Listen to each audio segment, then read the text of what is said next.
in Revelation 2, all right, Jesus gave us the first letter to the church at Ephesus, and he was warning us, this is where I don't want you to go. This is what I don't want you to do. He said, I know your works. I see you. I've been watching you. I know your toil and your patience, endurance, and how you can no longer bear with those who are evil, but you have tested those who call themselves apostles and they are not, and you have found them to be false. And he said, I know that you are enduring patiently and bearing up for my name's sake. He said, but you, and I know that you've not grown weary. He said, but I have something against you.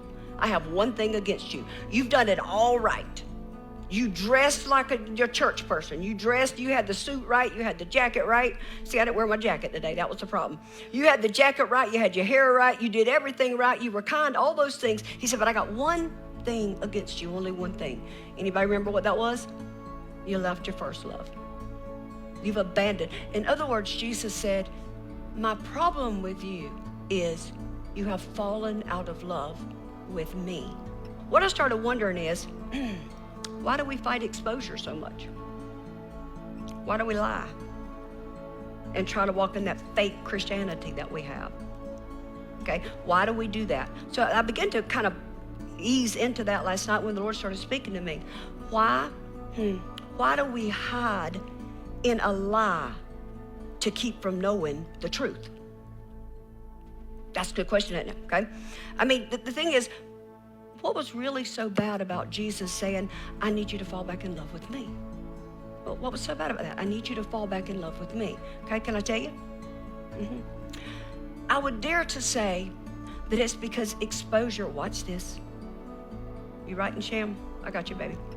Exposure forces me to see the truth about myself. I dare say that exposure forces me to see the truth about myself. Once I see the truth, then I'm faced with a choice. Okay, I'm faced with a choice, all right? I'm gonna either be forced to change what I see or remain where I am. And most of us do not want to see the truth because we don't want to change. Let me just keep hobbling along in my broken state like I am doing. I'm okay. Nobody else know I'm living in this lie. Nobody else know I'm broken and I'm hurt in here, all up in here. Nobody else know that because I can fake it. How many fake Christians we got in the house, okay? All of us. Don't be throwing me under the bus with that holy tone of voice, Every one of us, okay? We all do it, all right? And we think that we're doing something. But when God exposes you, what happens is you're forced to make a change, and either you're going to hide right back in what it is that he's exposed and begin to continue to cover up that lie with a deeper lie, or you're going to face it head on and say, you know what, something has to change. Watch this. When I'm faced with choice and change, what happens is I unearth the human feeling of inadequacy. I feel inadequate. If I'm broken there, I must be inadequate. Okay? Am I telling the truth? Am I helping anybody? All right? Inadequacies can be sourced by, watch this. This is what he began to speak to me about midnight last night.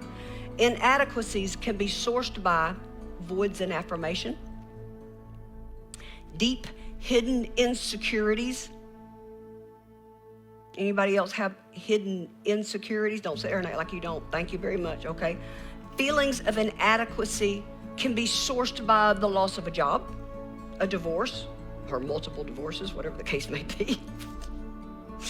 Abandoned by a parent, maybe being betrayed by a Christian or a pastor, a friend, a family member.